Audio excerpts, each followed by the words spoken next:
Hello everyone, welcome back to the channel once again. So आप सभी का फिर से इस वीडियो में स्वागत है। आपको पता है टॉपर इंटरव्यू सीरीज चल रही है एंड हम वो सारे बच्चे जो अपना 12 बोर्ड एग्जामिनेशन एकदम मस्त मार्क्स से पार कर चुके हैं उनके इंटरव्यूज ले रहे हैं, ताकि अपकमिंग जूनियर्स लोग को आइडिया मिले कि भाई हमको किस तरीके से प्रिपरेशन करनी है, कौन सी ऐसी चीजें हैं जो स्टूडेंट को हेल्प करती है अपने मार्क्स को बढ़ाने के लिए, क्या स्ट्रेटेजी फॉलो करना है, डेली रूटीन क्या होता है। ओके, सो ये सारी चीज होने वाली है। आज हमारे साथ है कॉमर्स स्ट्रीम का एक स्टूडेंट जिसका नाम है निखिल राठौर, और इंग्लिश में 93 मार्क्स आए। आप सबको पता है यार, इंग्लिश लैंग्वेज स्पेशली इंग्लिश में 90 प्लस मार्क्स लाना बहुत ज्यादा बड़ी बात होती है। तो आज निखिल हमको इंग्लिश सब्जेक्ट का स्पेशली बहुत डिटेल में एक स्ट्रेटेजी बताने वाले हैं कि अगर कोई बच्चा इंग्लिश के पढ़ाई स्टार्ट कर रहा है तो कैसे करना है, कौन सी बुक रिफर करनी है, आंसर राइटिंग कैसी होनी चाहिए। उसके अलावा एसपी में 96 मार्क्स है एंड ओसीएम में 85 मार्क्स है। आप टोटल परसेंटेज जो है वो 84.17 है। ठीक है। So first of all Nikhil, आपका वेलकम मेरे चैनल में एंड हार्टली कॉन्ग्रेचुलेशन, इतने अच्छे मार्क्स तुमने लाए हो इसके लिए। Thank you. Okay, great. So Nikhil, अभी मैं तुमसे बहुत सारे सवाल पूछने वाली हूँ, इसलिए दिल खोल के तुमको आंसर देना है सारे सवालों का, ठीक है। एंड बहुत सारे जूनियर्स ये तुम्हारी बातें सुनने वाले हैं, तो उनको एकदम गाइड करना है, भाई देखो ऐसा ऐसा करो, ये करो, बोर्ड एग्जाम में ऐसा ऐसा लिखना है आराम से, ठीक है। तो सबसे पहले मैं ये सवाल तुमसे पूछूंगी कि तुम्हारे स्पेशली इंग्लिश में 90 प्लस मार्क्स एक्सपेक्ट किए थे कि तुम्हारा आएगा? एक्सपेक्टेशन तो नहीं थी, अच्छा, बट हाँ, तो तुमने कितना सोचे थे, कितना आएगा? 85 तक मैंने सोच के रखा था। ओके, क्या बात है। ओके, तो फिर तो जानना बनता है कि तुमने क्या कैसा आंसर लिखे थे, क्या आया था कि तुम्हारा इतना मार्क्स पूछ लोगे। ठीक है, वो सब मैं पूछूंगी, बट मुझे तो पहले ये बताओ कि तुमने अपने बोर्ड एग्जाम की प्रिपरेशन, पढ़ाई करना कब से स्टार्ट किए थे, कौन से महीने से? मैंने प्रिपरेशन जुलाई मंथ से स्टार्ट किया था। जुलाई जुलाई। महीने। ओके, सो जुलाई से तुमने स्टार्ट किए थे, तो वो प्रिपरेशन तुम्हारी पूरे बोर्ड एग्जाम तक तुमने मेंटेन रखे थे या बीच बीच में हाँ, कभी उतार चढ़ाव आए थे? नहीं नहीं, कंसिस्टेंटली मेंटेन करके रखा था। कंसिस्टेंटली पढ़े थे, क्या बात है। तो इसी से मुझे बता दो, क्या तुमने कोई कोचिंग क्लासेस ज्वाइन किए थे या सेल्फ स्टडी? सेल्फ स्टडी से किया सब। अच्छा, सारे सब्जेक्ट्स तुमने खुद पढ़े, एक भी क्लासेस नहीं लगाए, ट्यूशन नहीं, एक भी वगैरह? सब्जेक्ट की नहीं, कुछ भी नहीं। क्या बात है यार। तो जल्दी से अभी आप बता दो कि आपका डेली रूटीन क्या हुआ करता था, 24 घंटे में से आप कितना टाइम पढ़ाई को देते थे, कैसे देते थे, वो तुम बता दो बस। मेरा कोई फिक्स शेड्यूल नहीं था कि या, किस टाइम पे क्या क्या करना है। मॉर्निंग में दिन के लिए टारगेट सेट करके रखा था एंड उसको कंप्लीट करना, यही मेरा मोटिव था। अच्छा, ओके, मतलब तुम डेली टारगेट बनाते थे कि आज मैं सुबह हाँ उठा तो मेरा आज ये एम है, ये मुझे कंप्लीट करना है, हाँ। राइट? तो क्या वो तुम्हारे टारगेट पूरे हो जाते थे या कभी कभी ऐसा हाँ कि 80 से 90% कंप्लीट हुआ, कुछ रह गया? हाँ, कभी कभी होते थे, बट कभी कभी रात भी हो जाती थी, 12 बज अच्छा, जाते थे। क्या बात है, क्या बात है। मतलब इससे ये पता चल रहा है कि ना निखिल जो है टाइम में ज्यादा फोकस नहीं कर रहा है, वो है कि मैं जो टारगेट बनाया हूँ वो कंप्लीट करने के लिए भले मुझे 2 घंटे लगे, 5 घंटे लगे या रात के 12 बज जाए, मैंने जो टारगेट बनाया हूँ वो कंप्लीट होना चाहिए, राइट? वरना कितने बच्चे टाइम का एक टारगेट बनाते हैं कि मेरे को आज 2 घंटा पढ़ना है, अब 2 घंटे में आप एक आंसर पढ़े तो आपको क्या सेटिस्फेक्शन होगा कि हाँ भाई मैंने 2 घंटा पढ़ा, बट 2 घंटे में एक आंसर आपने पढ़े वो देखो। तो ये चीज नहीं करनी है आपको, अपने टारगेट बनाने हैं, वो टारगेट को कंप्लीट करने में अपना फोकस रखना है और टाइम से थोड़ा अपने आप को हटाना है फाउंडेशन। वो भी तुमको जैसा पता है कि सब स्टूडेंट के पास एक एक टेक्स्ट बुक होती है हर सब्जेक्ट की, तो तुमने टेक्स्ट बुक के अलावा कोई दूसरी बुक भी खरीदे थे बाजार से, मार्केट से? इंग्लिश की डाइजेस्ट खरीदी थी, नवनीत की। ओके, एंड बाकी फिर सारे बाकी सब्जेक्ट? सब्जेक्ट नहीं, उसकी टेक्स्ट बुक में से किया। अच्छा, तो जैसे ओसीएम, तुम्हारे बाकी सारे जो कॉमर्स के सब्जेक्ट है वो सारा तुमने टेक्स्ट बुक से ही पढ़े? हाँ ओके, सो तुम उसके अलावा कोई अपने नोट्स बनाते थे? हाँ, नोट्स बनाता था। सो तुमने अपने जो नोट्स है वो बनाए थे, तो नोट्स जैसे, बनाए। ठीक है ठीक है, हाँ, ओके मेमोरी मैप्स भी बनाए थे। ओके। सो तुम पढ़ाई कैसे कर रहे थे, तुम्हारे मतलब कॉलेज के जो टीचर्स थे, क्योंकि तुमने कोई कोचिंग क्लास तो लगाए नहीं थे, तो तुमको कॉन्सेप्ट कैसे समझ में आ रहे थे टेक्स्ट बुक से? यूट्यूब पे आप जैसे एजुकेटर्स की मदद से। लेक्चर्स देखता था मैं। ओके, क्या बात है, मतलब यूट्यूब के थ्रू तुम अपनी पढ़ाई कर रहे थे, हाँ। राइट? क्या बात है। ये सिंपल सी बात है यार, यूट्यूब में इतने सारे टीचर्स आए हैं, आपको फ्री ऑफ कॉस्ट पढ़ाते हैं, एक सब्जेक्ट नहीं, मेरे अलावा और भी बहुत सारे एजुकेटर्स हैं जो इतने टफ सब्जेक्ट है, बीके, अकाउंट्स एंड अपने मैथ्स, एसपी, ओसीएम, हर सब्जेक्ट के आपको एक्सप्लेनेशन, हर एक चैप्टर का एक्सप्लेनेशन मिल जाएगा। तो इसका फायदा निखिल ने बहुत खतरनाक तरीके से उठाया है, एंड आप देख सकते हो कि कितने अच्छे मार्क्स आए हैं। अगर हम स्पेसिफिकली इंग्लिश की बात करें तो इंग्लिश का भी तुम थोड़ा सा ना स्ट्रेटेजी बताओ, क्योंकि अगर कोई एक बच्चा है जो सेम आपकी तरह है, जिसने कोई क्लासेस वगैरह नहीं लगाया है, और उसको अगर अपना इंग्लिश इंग्लिश की पहले बात करते हैं फिर बाकी सारे सब्जेक्ट करेंगे, ठीक है, तो वो कैसे अपने इंग्लिश का सिलेबस कंप्लीट करे? तुमने अभी सच सच बताना एकदम कि क्या होता है, कॉमर्स एंड साइंस वाले बच्चे ना क्या करते हैं, स्टार्टिंग में मेन सब्जेक्ट पढ़ते हैं और सोचते हैं इंग्लिश तो हम एंडिंग में कर लेंगे, एंडिंग में 1-2 महीने में। तो तुमने भी ऐसे ही किए थे क्या, इंग्लिश को एंडिंग में कवर किए थे? नहीं, इंग्लिश मेरा थोड़ा वीक था तो मैंने पहले चालू कर दिया था। अच्छा, पहले मतलब कब से हम मान के चले? स्टार्टिंग से, जुलाई मंथ से ही। अच्छा अच्छा, क्या बात है। तो अभी हमको बस इंग्लिश के इंग्लिश का बता दो कि तुमने कैसे इंग्लिश का पूरा सिलेबस कवर किया। तो सबसे पहले मैंने बुक उठाई तो सेक्शन वाइज आपकी वीडियोस देखे। ओके। हाँ, आपके लेक्चर्स देखे एंड उनकी राइटिंग प्रैक्टिस की। राइटिंग ठीक है, स्किल हो, नोवेल्स हो, उसकी राइटिंग प्रैक्टिस से मैंने किया। तो तुम सेक्शन की बात कर रहे हो, तो सेक्शन में क्या होता है, चैप्टर सेक्शन अलग होता है, पोयम होता है, grammar, writing skill and novel. तो तुमने ये सारे सेक्शन को अच्छे से कंप्लीट किए थे। हाँ। अगर हम स्पेसिफिकली नॉवल सेक्शन की बात करें जो टफ लगता है स्टूडेंट्स को, वो कैसे तुमने कवर करे, उसकी क्या स्ट्रेटेजी थी तुम्हारी? आपने जो इंग्लिश के पेपर के वक्त आपने जो आंसर दिए थे, उसने बहुत अच्छा किया। अच्छा अच्छा अच्छा अच्छा मतलब, और मैं, मुझे ऐसा बातों से लग रहा है कि मतलब मेरे चैनल के थ्रू ही तुम्हारा इंग्लिश का पूरा खत्म हो गया था, तुमको कहीं और जाना ही नहीं पड़ा इंग्लिश के लिए। हाँ, कहीं क्या जाने ही बात, नहीं पड़ा।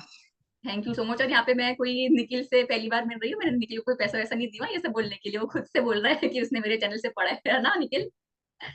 हाँ। Okay great, thank you so much. And अगर हम बात करें बाकी सारे सब्जेक्ट्स की, तो उसके बारे में भी थोड़ा बता दो कि तुम जूनियर्स को क्या बोलोगे कि कैसे वो अपनी पढ़ाई करे, कौन से सब्जेक्ट पे ज्यादा फोकस करे वगैरह। वैसे तो अकाउंटेंसी के ऊपर ज्यादा फोकस करना पड़ता है, उसकी डेली प्रैक्टिस होनी चाहिए। डेली सम्स की प्रैक्टिस होनी चाहिए, तभी अच्छी मार्क्स आपको मिल सकते हैं। ओके, एंड इसकी बात करें तो जैसे तुम्हारा सब्जेक्ट है इकोनॉमिक्स, उसमें उसमें मैंने नोट्स बनाए थे। उसमें से मैंने लास्ट ईयर के पेपर देखे। हम्म, उसमें से मैंने जो जो इम्पोर्टेंट चैप्टर्स है वो निकाले, कौन से चैप्टर ज्यादा इम्पोर्टेंट है एंड उसको ज्यादा टाइम दिया। ओके ग्रेट ग्रेट, ठीक है।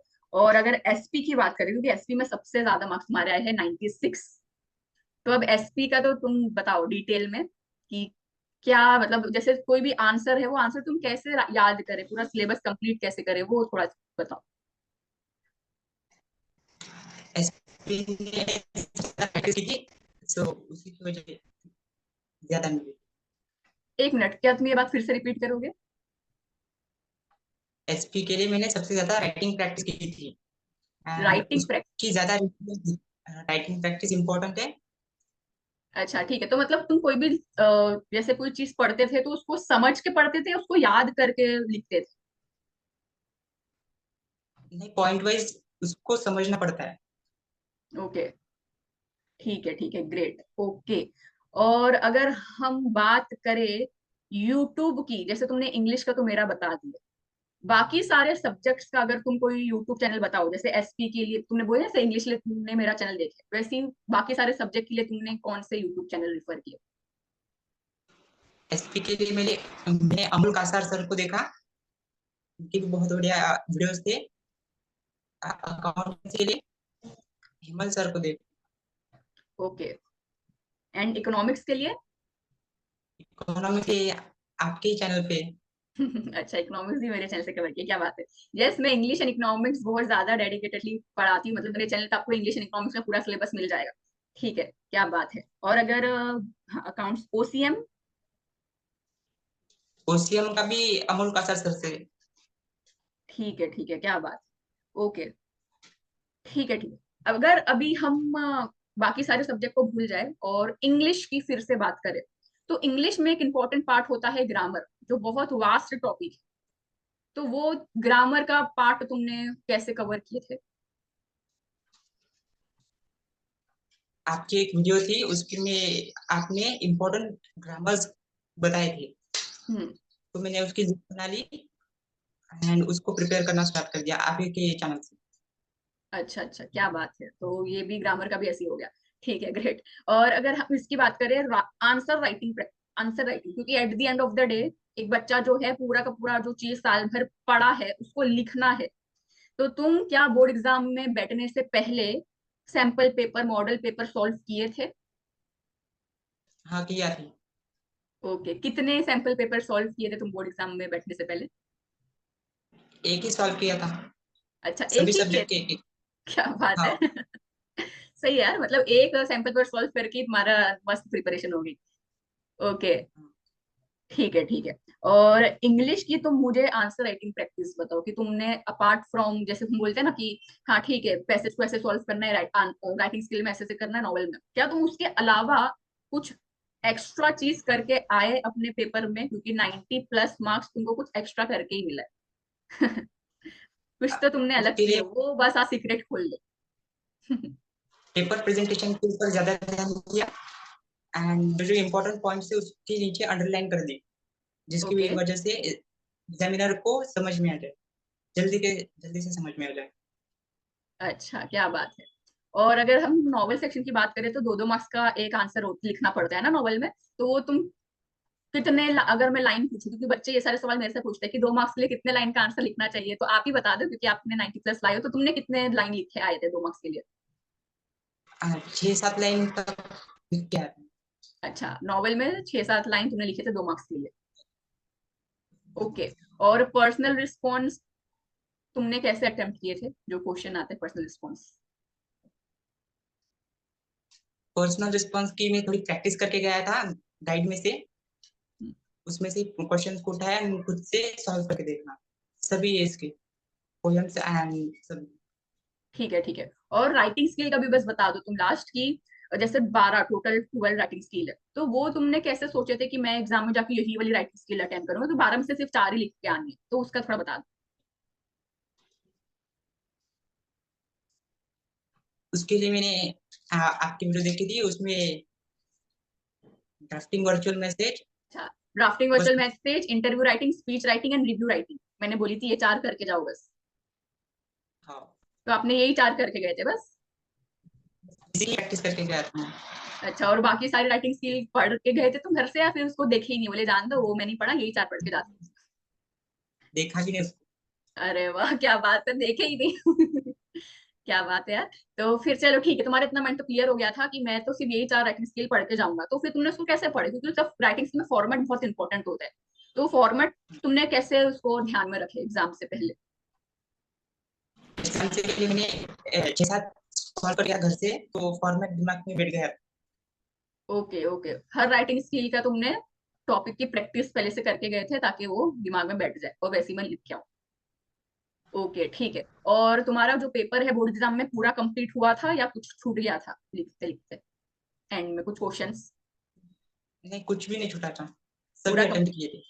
तो फिर ये जो हाँ। मतलब बहुत मुश्किल होता है पेपर, जैसे बच्चों को लगता है कि नहीं मेरा पेपर कंप्लीट नहीं हुआ, नॉवल छूट गया, तो तुमने कैसे ही पेपर कंप्लीट कर लिए? क्या इसका टाइम मैनेजमेंट कुछ फॉलो किए थे? टाइम मैनेजमेंट नहीं, मेरी राइटिंग स्पीड ज्यादा थी, ओके, तो जल्दी के से कंप्लीट कर सका।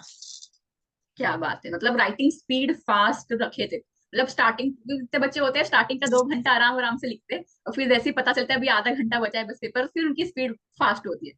तो यहाँ पे निखिल की राइटिंग स्पीड पहले मतलब पहले से ऑलरेडी फास्ट है, तो ये चीज बहुत हेल्प करी। तो टाइम मैनेजमेंट में क्या होता है, बच्चों को लगता है कि कुछ ऐसा रूल होगा कि भाई ये आंसर को पहले अटेम्प्ट करो, वो आंसर को बाद में करो, तो आपका पेपर पूरा कंप्लीट हो जाएगा। बट उसके साथ वो तो है ही, बट उसके साथ आपकी स्पीड पहले से ही, मतलब जैसे ही आपका 11 बजे हाथ में पेपर आया तब से ही आपको फास्ट फास्ट लिखना है, तो सिंपल सा पेपर कंप्लीट हो जाएगा। बहुत से बच्चों से मैंने बात की, तो वो क्या बोले कि हमको आता था बट टाइम की वजह से हम नहीं लिख पाए, पेपर हमसे ले लिया गया। तो वो बहुत बड़ा भाई दुख होता है, बच्चों का रिग्रेट बहुत होता है। ठीक है, आप कुछ और बोलना चाहोगे अपने जूनियर्स को जो अभी 12 बोर्ड एग्जाम देंगे कॉमर्स स्ट्रीम से? एडवाइस है कि आप स्टार्टिंग से थोड़ी थोड़ी प्रिपरेशन स्टार्ट कर दो, तो आगे चल के बर्डन बर्डन नहीं आता। जो भी पार्ट है उसका टाइमली रिवीजन करना भी इम्पोर्टेंट है। ओके। एंड पेपर प्रेजेंटेशन के ऊपर ज्यादा ध्यान देना चाहिए। ओके, क्या बात है, ग्रेट। सो अभी तुम्हारे इतने अच्छे मार्क्स आ गए, हो गया, अभी तुम्हारा फ्यूचर प्लान क्या है, अभी तुमको क्या करना है आगे? फ्यूचर प्लान में बीकॉम के साथ बैंकिंग के लिए एग्जाम के लिए प्रिपेयर करूंगा। अच्छा, बैंकिंग एग्जाम के लिए, क्या बात है, कौन सा एंट्रेंस एग्जाम है, वो नाम क्या है एग्जाम का? आरबीआई ग्रेड बी है। ओके ओके, क्या बात है। ओके, सो ये जो बीकॉम तुम करने वाले हो, कोई कॉलेज देख के रखे हो कि ये कॉलेज में मुझे एडमिशन लेना है? नहीं, जो जिसमें मेरे 11th 12th किया है उसमें करूंगा। अच्छा, वहीं से करोगे, कौन सी कॉलेज से आपने की हो 11th 12th?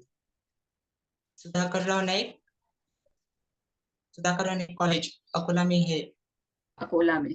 Okay okay, great. ठीक है। सो अभी बस मेरे को ये बता दो, तुमने स्पेसिफिकली इंग्लिश की मतलब बहुत सी स्ट्रेटेजी बताई और बोले कि कंप्लीट हुआ, तो मैं जो है लाइव लेक्चर लेती थी, तो तुम मेरे लाइव लेक्चर देखते थे या रिकॉर्डेड कवर करते थे जब तुमको टाइम मिलता था उस हिसाब से? नहीं, जब मेरे को टाइम मिलता था तब मैं हम्म। आपके लेक्चर्स देखता था, मैराथन्स भी देखता था। ओके, सो अभी बस ऐसा हम इमेजिन करते हैं कि कोई एक स्टूडेंट है, ठीक है, उसको मेरा मैराथन तो अभी भी यूट्यूब में पड़ा हुआ है, देखना चाहे तो अभी भी देख सकता है ना, कोई बच्चा पढ़ सकता है। तो तुम जब मैराथन देख रहे थे तो क्या सिर्फ सुनते थे या उसका कुछ पॉइंट भी ऐसा बुक लेके बैठते थे और फटाफट कुछ तुमको ऐसा लग रहा है इंपॉर्टेंट पॉइंट वो नोट करते थे? तुम्हारा क्या, क्योंकि मैराथन यार 3-4 घंटे का मैंने ली थी, तो वो तुम कैसे किए थे मैराथन देखने के साथ, तुम क्या कर रहे थे? पेन और पेपर था, उसके ऊपर इम्पोर्टेंट पॉइंट्स को लिख लेता था। अच्छा अच्छा, मतलब सिर्फ देख नहीं रहे थे, तुम इंपॉर्टेंट पॉइंट को नोट कर रहे थे, ताकि 3 घंटे बाद यार कुछ तो हो रिवाइज करने के लिए हाथ में, फिर से थोड़ी वो 3 घंटे का वीडियो देखोगे। क्या बात है, ग्रेट। अच्छा, ये तुम्हारे पीछे कुछ मुझे ऐसा पेपर में लिखा हुआ दिख रहा है, वो क्या है? यहाँ पे मेरी सिस्टर स्टडी करती है, तो उसका ये। अच्छा अच्छा, ओके, कौन कुछ यूपीएससी एग्जाम की प्रिपरेशन कर रही है क्या आपकी सिस्टर? हाँ। क्योंकि हाँ। यूपीएससी, क्या बात है, मतलब यूपीएससी वाले ज्यादा ऐसा करते हैं कि उनको बहुत सारी चीजें याद करनी पड़ती है, तो लिख के सामने चिपका देते हैं ताकि आते जाते वो दिखते रहे और दिमाग में चीजें बैठ जाए। Okay, great. सो तुमने जो है जैसे बताया, मैं इंग्लिश को स्टार्टिंग से ही पढ़ लिया था, ठीक है, तो तुमको क्या लगता है कि स्टार्टिंग से पढ़ने का कुछ फायदा हुआ? क्योंकि बहुत सारे बच्चे बोलते हैं यार एंड में कर लेंगे, जनवरी में स्टार्ट करेंगे, 2 महीने में इंग्लिश पढ़ लेंगे। तुमको क्या इसमें, तुम क्या एडवाइस देना चाहोगे कि पहले से पढ़ना चाहिए या एंड में भी हो जाएगा? नहीं, पहले से ही थोड़ा थोड़ा प्रिपरेशन करेंगे तो ज्यादा अच्छा होगा, ज्यादा अच्छे रिजल्ट आएंगे। ठीक है, बिल्कुल बिल्कुल, देखो क्योंकि अगर आप निखिल का रिजल्ट देखोगे, तो आप इमेजिन करो कि बाई चांस हम ऐसा इमेजिन करते कि इंग्लिश अगर निखिल एंड में पढ़ता, जैसे बहुत से बच्चों की मेंटेलिटी होती है कि हाँ भाई एंड में कर लेंगे, तो अगर इंग्लिश में भी अगर निखिल का 80% आता, 80 मार्क्स आता, 75 80 85 के आसपास आता, तो ओवरऑल परसेंटेज बहुत इफेक्ट होता। क्योंकि यहाँ पे इंग्लिश में 90+ आने की वजह से, 93 मार्क्स आने की वजह से ओवरऑल परसेंटेज जो है बहुत बढ़ गया है। ठीक है, तो ये चीज आपको ध्यान रखनी है कि लैंग्वेज काफी इजी होता है, अगर आप उसको स्टार्टिंग से लेके चलोगे ना, आप एकदम उसको आसानी से कंप्लीट करोगे। क्योंकि अगर आप एंड में करोगे ना, तो पैनिक होके आसान चीज भी आप कर दोगे, उसका रायता फैल जाएगा। तो आपको क्या करना है, एंड मोमेंट में करने से अच्छा उसको स्टार्टिंग में करो और उसमें 90+ लाने का एम रखो, ताकि ओवरऑल परसेंटेज बूस्ट हो, बढ़े। क्योंकि 12th में आपको ये सारे मार्क्स, सारे सब्जेक्ट के मार्क्स कैलकुलेट होते हैं, जैसे कोई बेस्ट ऑफ 5 नहीं है। ठीक है, तो आपके पास अच्छी अपॉर्चुनिटी होती है कि लैंग्वेज में भी हम 90+ लाए, जैसे इंग्लिश एंड मराठी है निखिल का, तो आपके जो भी लैंग्वेज होगे उसमें एम रखो कि मेरे को दोनों में 90+ लाना है। ठीक है, तो आपका फिर अगर फिजिक्स केमिस्ट्री या दूसरे बीके में अगर थोड़ा कम भी आ गया ना, तो आपका ओवरऑल परसेंटेज बैलेंस रहेगा, 90+ आ जाएगा, 85+ तो ऐसे ही आ जाएगा, उसका तो टेंशन नहीं है। बट बाई चांस कोई हार्ड सब्जेक्ट, क्योंकि इंग्लिश और लैंग्वेज तो एवरेज मतलब सिंपल सा आता ही है, बट जो मेन सब्जेक्ट हमारे होते हैं फिजिक्स केमिस्ट्री बायोलॉजी, वो या कॉमर्स स्ट्रीम के, आर्ट्स स्ट्रीम के जो मेन सब्जेक्ट होते हैं ना, उसकी डिफिकल्टी कभी हार्ड आती, कभी लो आती, कभी मीडियम आती। तो अगर डिफिकल्टी लेवल आपका बोर्ड एग्जाम का बढ़ गया, तो कम से कम लैंग्वेज सब्जेक्ट तो आपको बचा लेंगे। ठीक है, तो कभी भी ये गलती मत करना कि लैंग्वेज को एंड में पढ़ने की, स्टार्टिंग में पढ़ो, 90+ लाओ और भाई ओवरऑल परसेंटेज अपना मस्त बनाओ। ठीक है। सो यस निखिल, बहुत अच्छा लगा, आपने इतनी सारी बात हमारे साथ शेयर की है। अगर आप बस कोई भी एक रैंडम एडवाइस, जरूरी नहीं है कोई पढ़ाई से रिलेटेड हो, अपने जूनियर्स, ठीक है, जो भी आपको अपना इंस्पिरेशन मान रहे हैं और ये वीडियो देख रहे हैं, उनको कोई भी एडवाइस अगर आप देना चाहो तो क्या बोलोगे आप? जो स्टार्ट किया है उसको खत्म करो। जो स्टार्ट किया है उनको खत्म करो, क्या बात है, एक लाइन में इतनी डीप बात बोल दी हो तुमने। मतलब ये तो बहुत सी चीजों में अप्लाई हो सकता है। जैसे अगर कोई होता है ना, बच्चा एम बनाता है कि मेरे को 90 प्लस लाना है, तो भाई स्टार्ट किए हो, तुम्हारे दिमाग में थॉट आए तो उसको एंड करो। एंड करो मतलब रिजल्ट में वो चीज दिखनी चाहिए कि मेरा 90% आया, 95 आया। या कोई सिलेबस तुमने पढ़ना स्टार्ट किए हो, तो भाई सिलेबस पूरा होना चाहिए स्टार्ट से एंड। क्या बात है यार। एकदम शॉर्ट एंड क्रिप्स में इतना खतरनाक तुमने एडवाइस दी हो, great. Thank you so much Nikhil, बहुत अच्छा लगा आप मेरे चैनल पे आए, इतनी सारी बात शेयर की है। And wish you all the best for your future. आपका आरबीआई का एग्जाम एकदम अच्छे से हो जाए, एंट्रेंस एग्जाम, आपका करियर एकदम सक्सेसफुल रहे। ठीक है। Thank you. ओके, सो अभी हम मिलते हैं नेक्स्ट वीडियो में, जहां पे हम देखेंगे न्यू टॉपर क्या बात कर रहा है, सब्जेक्ट स्पेसिफिक और also science, commerce and arts. हम तीनों बच्चों, तीनों स्ट्रीम के बच्चों से क्या कर रहे हैं, उनकी स्ट्रेटेजी पूछ रहे हैं। तो बने रहिए और अपने आस पड़ोस में जितने भी आपके फ्रेंड्स है, जूनियर्स है, सबके साथ ये वीडियो को शेयर कीजिए। कुछ भी आपको डाउट आता है तो मुझे कमेंट में पूछिए। मिलते हैं नेक्स्ट वीडियो में, till then bye everyone, take care. अब ये सबाई कर दो, बाय बाय।